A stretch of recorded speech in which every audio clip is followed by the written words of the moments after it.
All right, a couple injury things here. So Trent McDuffie won't practice today. Nico has his knee is swollen, so he won't practice today. Rasheed won't practice, still in the protocol. Taekwon's still in the protocol.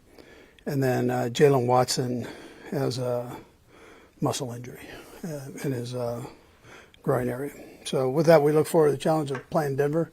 Good football team and well coached, good players.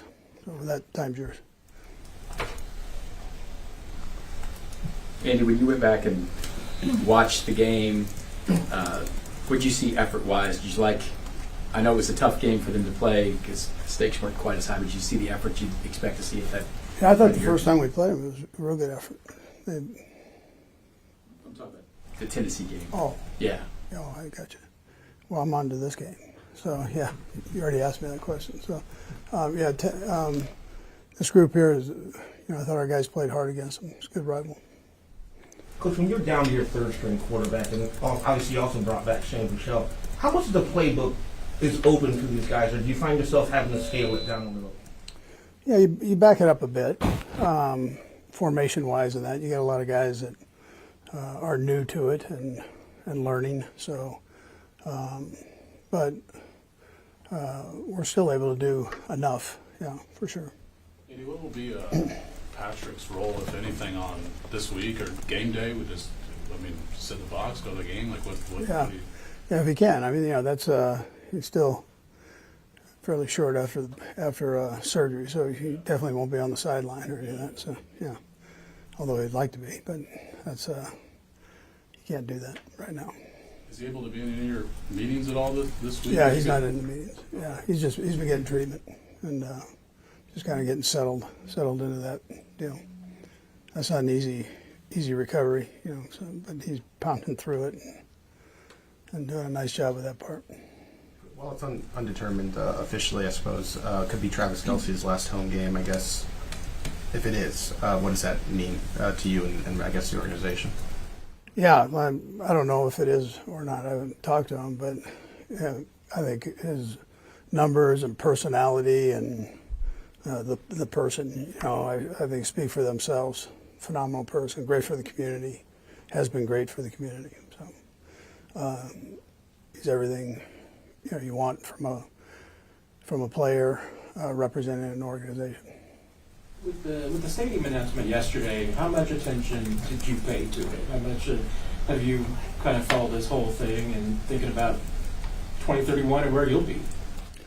Yeah, well, I followed it. I think it's phenomenal news, and I went through this in Philadelphia where we had one of these deals, and it doesn't matter if it's here or Kansas.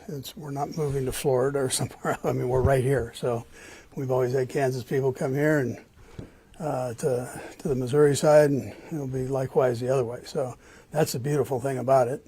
Plus, it would be a beautiful facility and something the fans will be very proud of. It'll be definitely loud, and those will be exciting times there.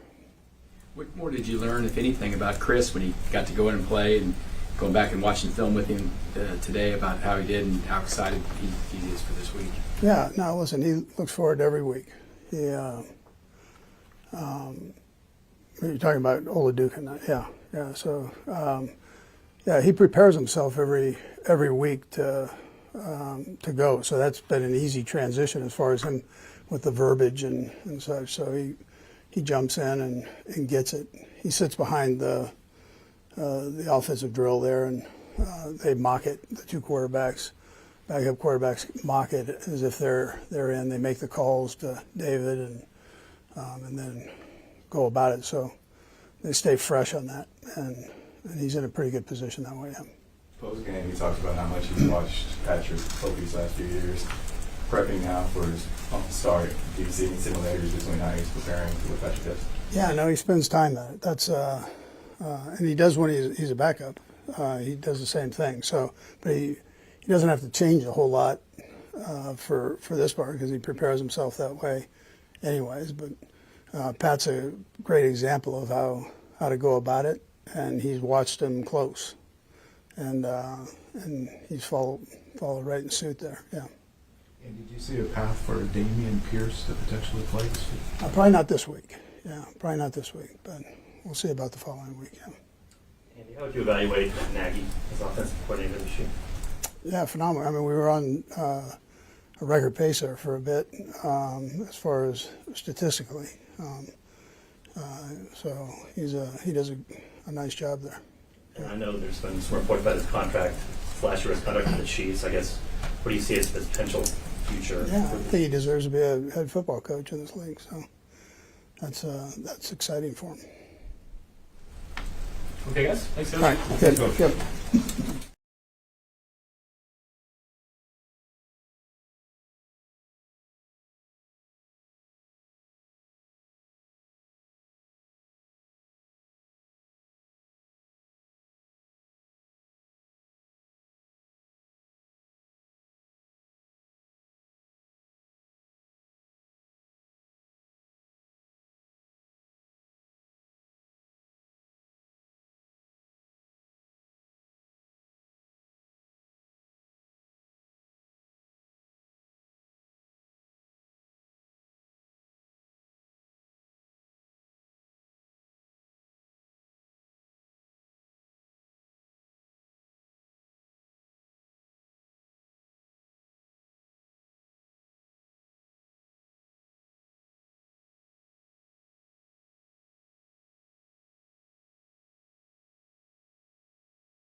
Yeah, happy holidays. Don't have a lot. Quick week. On to the next opponent. So I'll just open it up and let you fire away. Could it be without McDuffie and Watson this week? I guess how much more of a challenge is Cortland Sutton? Oh yeah, I mean look, that's pretty. It's a no-brainer, right? Big 6'4" target, but I think Christian's played against them before in other years, and Noel will be out there, and we'll get some other guys. Josh Williams might have to step up and play a little bit for us, but yeah, big target. We'll have to find a way to limit his catches. Although I know, whether he's covered or not, I think the quarterback has a lot of confidence in throwing to him. So I'm sure the ball's going to go that way at some point. When it comes to Jeff Bass, are you eyeing maybe next year for just more defensive snaps, or do you think he could be ready for? No, we've got everybody ready to go in this particular game. We'll see how the game goes and which way we go with the substitution. But just like Jack got some snaps last week and Cooper McDonald did, I think Jeff will try to work him in there as well. You've heard a lot of guys saying they'll look in the mirror this offseason. How do you envision you're going to do that after this season? Well, I think we all do that, right? We'll immediately go to the evaluation process, look back and see what, the self-scout we talk about. And we did it at the bye week, and we do it continuously every week. But, when you got a chance to take a deep breath, and the other thing we get a chance to do, we don't want to have this much time. But when you do have the extra time, we can research other teams, what they've done defensively, try to pick the brains of some people we know around the league. So there's a benefit to that. You're referencing just like January now, or do you mean you're already starting some of that? No, we're focused on this. No, we haven't jumped ahead, Sam, on that at all. That would be when it's all done. This is the first time since I've been here when we know when the last game is. So when that time comes, we'll start focusing on that stuff. Do you foresee any additional time to spend on the draft as well? Yeah. Look, it's a 5 when you go as far as we have, right? That's a month and a week of, looking at pro personnel across the league, looking at draft. And I can remember going to a number of these combines recently where I knew very little about the guys that we were sitting and talked to, and then what you gain here is when you go out there and you talk to these players, now you have a little bit of an idea of who they are and what they've done because you've probably seen a little bit of film on them. See, we haven't talked a ton about Brian Cook this year, but it seems like he made a big jump from year 3 to year 4. What do you attribute that to? I'm glad you brought Brian. He's been solid all year long, and he runs the show back there. Him and Nick are part of a lot of communication and getting guys on the right page. And I think he's done a really outstanding job tackling. I mean, he's a safety goal. You guys see it. I mean, he'll come up ahead. He's a big guy. I'm really pleased with the solid year that he's had. On the self-scout thing, I remember when you mentioned when you came here that 18 was big for you because you could kind of take a step back. Just considering a lot of times it just would roll over. I guess how helpful could a month and a half to take a beat be and maybe reinventing stuff? Again, I'm going to go back to the researching other teams. You know, we lose that a little bit. You know, when you play in the big game, which we don't mind losing the research, not losing the game. But this will give us some time to do that. I mean, I'm sure Coach will give guys time off to take a breath of fresh air, but then we kind of get right back at it. You get geared up to, all right, what can we do to get the defense better, and what are some things that are going around the league that you don't get to see during the season when you're in the middle of it, you know. I know we talked a little bit about motivation last week, and, you know, it's a little bit different this week. It's home. The Broncos have got something to play for. Yeah. Does the spoiler role have any cachet with you guys? Yeah, we had. It hasn't come up, to be honest with you. I mean, listen, it's a division opponent. They beat us the last time. You know, our guys got a lot of pride. We'd like to find a way to win the game, to say that we won the game. I'm always chasing the feeling in the locker room. I mean, I've been in this league a long time, and to me, the best moment, you know, the best hour of my life is every time we win a game and we're in the locker room and we're hugging. That, to me, that's special. And you know, someday when we're all not in this business, I mean, that's what I'll miss most, is that. So we're still chasing that. It doesn't matter who it's against or when it is or where we're playing. That's pretty special. What kind of surprise has Kevin Knowles been to you this year? Kevin's been, I tell you, he'd been a great surprise. I mean, I don't see all the special teams, but every once in a while when I look out there, especially when we're kicking off because we're getting ready to go out, I've seen him make some. All of a sudden, whew, there goes 38. You know, and he's making a tackle. So, and he's filled in there at nickel for us, which we didn't really expect. And I think he's done a solid job. I'm hopeful that he gets some more reps and proves that he's a really good football player. He's a free agent that came in here and made the football team. What are your general impressions of Matt Nagy's an offensive coordinator? You have to go against Oh yeah, I love Matt. I mean, Matt's a sharp football player. I watch him in the hallways and interacting with the guys and drawing things up on the board and coming up with good stuff. And going against them's fun. A lot of respect for Matt. Yeah. Good? Thanks, Coach. All right, thank you. Have a good one.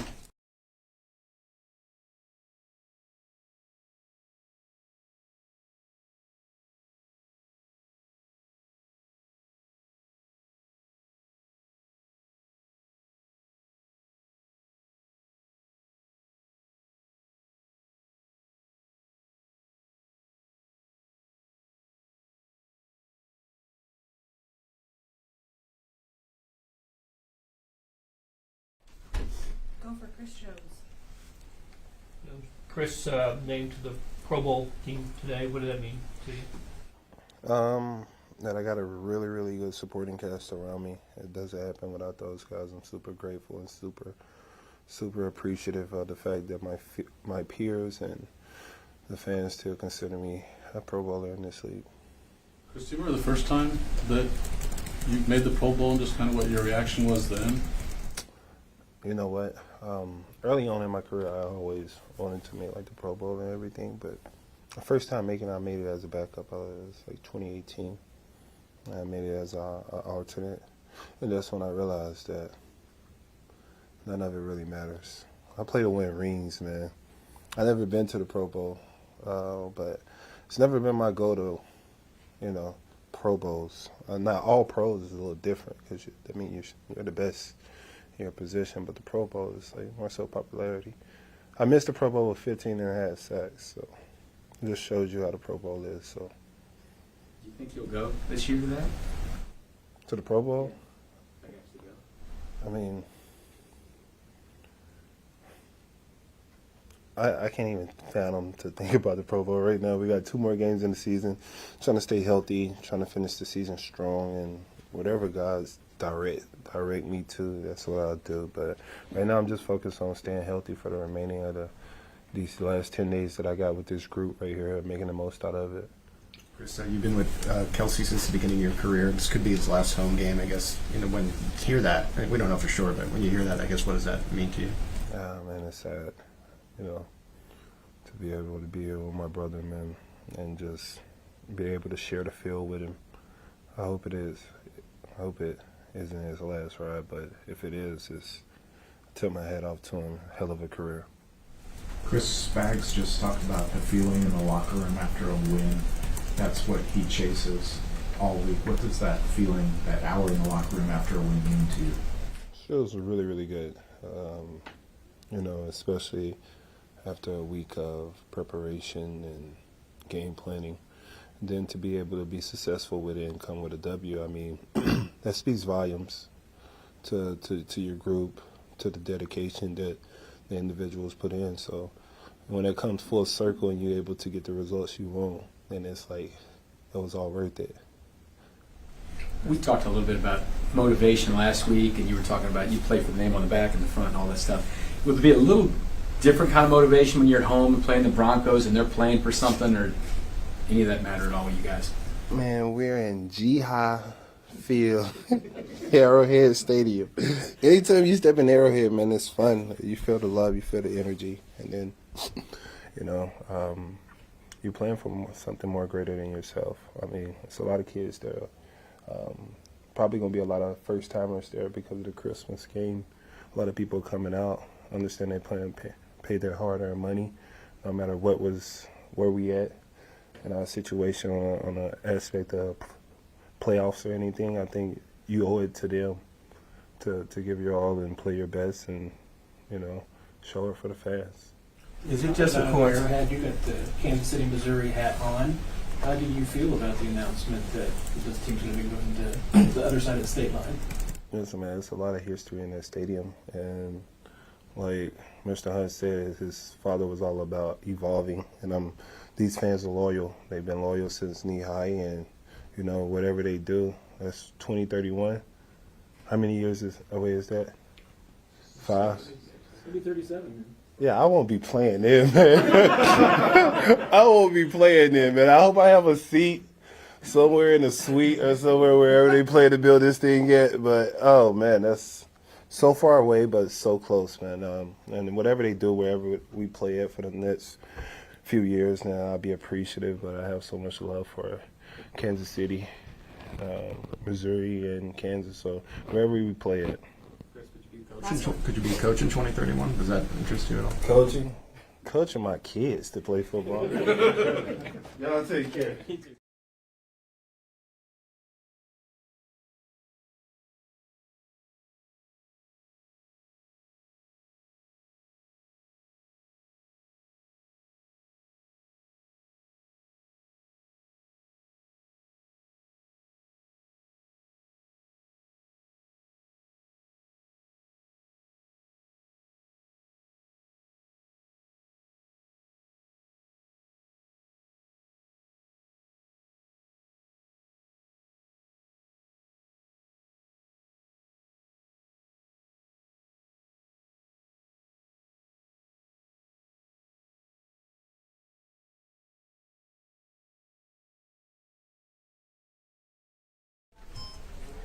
So, here it is. Here it is. What's this last few days been like for you, knowing kind of preparing this way and getting ready for this? It's definitely been crazy. You know, stuff happens fast in the league. People always say that. So definitely just been a lot of preparation. You know, getting ready for this game, and you know, I'm super excited to go out there and show the world what I got. I know a coach said Patrick hasn't been in meetings and stuff, but have you had communication with him? I know we texted you after the game. And Yeah. No, I've talked to Pat, and most of it's just lighthearted, and you know. But I know he's rooting for me. He's got his own thing going on right now with rehab and stuff. So I know he's rooting for me. What would it mean to you to play spoiler and kind of mess up the Broncos' plans if you guys are successful? That'd be great. It'd be a great Christmas, that's for sure. It'd make the mood a lot lighter at home after the game. But we know we're facing a great opponent in Denver, one of the best teams in the league right now, not only defensively but offensively as well. So we've definitely got our hands full, and I feel like we got a good plan to go out there and spoil it out on Christmas. Chris, how many people you anticipate, family and friends, will be here on? I'll have 5 at the game. So I'll have my little brother that plays for the Chargers, actually. He's on the IR there. And then my little sister, her boyfriend, and then my mom and dad. So super fired up. It was a quick turnaround getting flights and stuff for them up here. Obviously, they didn't, think I'd be starting the Christmas game. So it's pretty cool that they'll be up here. I imagine just want to make sure they weren't in Tennessee, so they've never seen. Yeah, no, they weren't in Tennessee, but it's crazy. One of my best friends back home, Jake Hampton, he hit me up like 8 p.m. the night before the game and was like, "Hey, man, I live in Asheville, North Carolina. That's like a 4-hour drive. I'll drive up and at least see you in uniform." And I was like, "All right, cool." And as he's walking into the stadium, he said he looked up at the jumbo and he's like, "Is that Chrisen?" And yeah, there I was. So it was pretty cool. It was pretty cool to have him there, and at least I had some support there in Tennessee. How much do you look at this as an opportunity to maybe solidify yourself at least as number 2, and then once you're number 2, getting into that number 1 mix? Yeah, it's a huge opportunity, and it's something I don't take lightly. These opportunities don't come around often, and so when you get them, you got to take that and run with it. So this is not only a big game for our team, but me personally a big game in terms of letting the league know what I can do and letting these coaches know what I can do, and moving forward, having that confidence, in me if something were to happen, that they feel confident that I can go out there and execute the game plan. When you went back and watched tape this last couple of days, what do you think you did well, and what do you think you need to work on?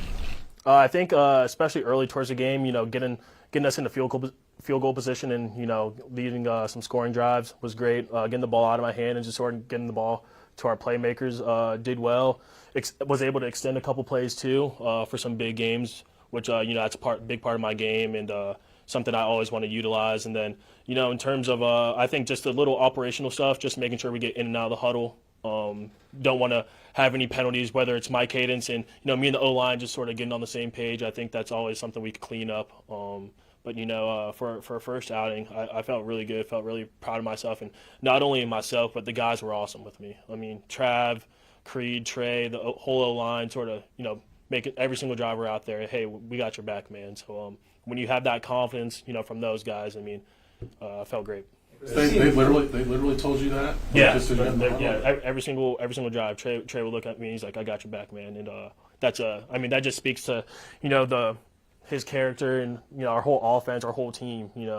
That they just rallied behind me like that. Chris, you got cut out of training camp last year and you didn't re-sign for a couple months. Can you take me through those 2 months? What was going through your mind? What did you do? Yeah, that was a different experience for me. I was in a different city every single week, working out. I believe I worked out with like 7 or 8 teams. So I was just constantly in hotels and getting flights and stuff like that. And, you're sitting at home with your buddies on Sundays watching games and you're like, man, like I really used to be out there on those Sundays. So it definitely makes you, appreciate any opportunity you have to be in this league, no matter it's active roster, practice squad. It is hard to play in the NFL and it's hard to stick on rosters. But also internally, really motivated me, made me sort of look at myself in the mirror and see what I needed to get better at, physically and mentally. And I think I had a really good plan with my QB coach, back home, CJ Bennett, and we sort of attacked it. And I said, if I get another chance, I won't let it slip. Yeah. We've seen over the years, Chris, how much you prepare each week. But, is there a different juice this week when you're on the field for the walkthrough this morning? And, this afternoon when you're out there, do you think there's going to be a little bit more electricity as preparing as a starter? Oh, 100%. There's a little more electricity just because I'm the guy actually going through it. But in terms of preparation, my preparation hasn't changed. I mean, it's been the same for the last 4 years. I've taken my routine, from guys like Chad Henne. When I first got here my rookie year, obviously Pat, I sit next to him every single day and watch how he goes about his work. So I sort of just stay in my routine. That's where I feel comfortable. And just know, when they call that first group out there at practice, I'm not the one sitting there. I'm actually running out there. So. What's been like that Shane back? I mean, you knew him in training camp, right? Shane's my guy, man. I was really happy to have him back. Me, Pat, and Shane actually still have our group text back from rookie year that we text in, almost every single day, where there's just stupid stuff on Twitter or Reels and stuff, and always just keeping up with each other's family. So, really close friend of mine. Glad he's here, and it was awesome to get a text from him. He was just like, I'm here for you. Whatever you need, man. I'm here for you. So it's good to have him back in the building. Thank you. Appreciate you guys. Appreciate you.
Holidays here, everybody. Coach, Yep. take us through what you saw from Chris when he went in the game fresh, and then what you've seen from the last couple of days getting ready for. Yeah, we had one of the very first plays we had a little jet motion where we were going to try to time it up and snap it on time, and the timing was off a little bit. And what he did is he stopped them. He stopped the motion, let him get set, got the back in the right spot, and made a simple play. And I think that just speaks to his calm of where he was at in that moment early on in the game. I was proud of him for that. It's not easy. We were just talking about it earlier. Even just the simplicity of a cadence that you just don't have with those guys. So I thought he handled the early part of it well. We had a few RPOs in there, and he made good decisions. And then he does some things with his legs. But I was proud of him. I thought he kept his calm the whole time. That's not an easy moment in that situation. And I just think back to the first day that he was with us, what he came from and what he's worked so hard for behind the scenes with Pat and these guys, Coach Girardi. So, here he is presented with this opportunity, and I know he's ready for it. Yeah, along those lines, you've seen a lot of third-string quarterbacks. What separates him from all those others? Well, I like where he's at mentally, understanding this playbook now. He's into his third full year with us, and he understands the language. It is different being able to it's different being able to understand it. It's harder when you got to go to the line of scrimmage with guys chasing you. You got calls you got to make. Like, it's one thing when you're watching tape with a remote and you're looking at the television and you can make your ID calls and your protection calls and stuff like that. When you get out there and you're not looking bird's eye view, it's loud. There's a lot of stuff that goes into that. I thought that part he's done really well in practice, and I thought in the game last week there was a few things here or there, but we'll have a tall task on Christmas night. But I know that the guys have really put in some good time, and I think he's ready for it. Man, you and Chris both mentioned cadence. Yeah. You guys had a few false starts. Yeah. Early on in the game last week. But does that take some time to get used to a different voice? It does. That part of it is real, and then you also have the the silent versus verbal. So we were in a transition in the game there where we were going to go from silent, we went to verbal, and there was a little communication of knowing what we were on there. So I think that's the biggest part is understand, okay, we're going to transition into verbal. Now that's different than silent. So silent is more about timing. You have your center doing the stuff he does when he snaps it, and then verbal is more about your voice inflection and just understanding that. So again, I go back to Patrick. We take a lot for granted. That seems as simple as possible, but like, he's a magician at that stuff, and even our tempo in practice with him, just because he's been doing it so long, is a little slower right now in practice. There's been some reports that you hadn't signed a contract extension past this season. I just wanted your thoughts on that, or if that is true. Yeah, I'm again, out of respect, I know it's a fair question, but for me, I honestly want to just focus right now on that. I know that stuff will all take care of itself down the road. I have so much respect for our organization here from top down, and we're at that point in time right now, especially not being in the playoffs, where stuff like that starts to come out, and I really am focused with these guys and want to help these guys out, and then all that stuff will take care of itself at the end here. We don't know this for sure, but it could be Travis Kelce's last home game. I guess when you hear that, what does that mean to you? Well, I go back to 2013 when he first got here, and I just think back, and it's funny, like, you go through some of this tape as you're looking at some of these clips, and you see clips from 14, 15, 16, him running routes and some things that were, a concept here or there, or it's not, it's just a route here or there. And what Travis has done to this organization, to his teammates, to his coaches, to this city, it's special, and you hate to even hear that. And, I hope like hell that, that's not true. I just have so much respect. I've been fortunate enough selfishly to be with him for many years, and I've learned a lot from him. I will also say this, and I think it's fair for everybody to understand, with Travis, to understand what he's going through, even in these last couple games. We're out of the playoffs. Mathematically, we're out, and he's out here every day at practice, leading, helping people out, fighting his ass off on game day. Has a great spirit with him on the sideline. And I think that should go to show a lot of guys on this team, these younger guys, why he's playing this game and why he's so special. And I know personally, I don't ever want to take that for granted. I know how much we love him as a city and as coaches, and I hope that's not true. I'd love to see him play more. You know, we know he's not playing at the level he maybe was once back in the day, but his level of play still. Oh yeah. No, he's doing great, and there's some things. There's going to be some routes that he ran really, really well as a third, fourth year into the league. But what he uses now is his savvy with his mental. These guys see what he does, and he's able to set guys up, and he's having a great year right now. And I think that's what's so special, and his leadership skills, the way he leads these guys, is second to none. And it's been a tough year. It hurts to be where we're at right now. We understand the frustration. It's difficult. It's not fun. But when you go through these times, I think in the end, one of the things that I'll think back on Trav and these other vets is how they're handling this moment right now, which is not fun or easy. They're handling it like true pros, and I always remember that. Do you envision some benefit from trying to get Jalen involved in the last couple games just before he goes in the off season? Yeah, I don't think it hurts at all. I think it'd be good for him to get some reps and get out there and see what he can do. He had a great preseason for us. It's been, like I said before, a little bit of a redshirt year for him, but he has a lot of talent, and he saw it on tape in school, and then he put it in preseason. Unfortunately, had a little bit of that injury he had to fix at the front end. But I think now's a good time to be able to try to get him some reps, and we're trying to do that. And it's never easy, but for sure it's something that we want to do. Thank you, Coach. All right, take care. Happy holidays.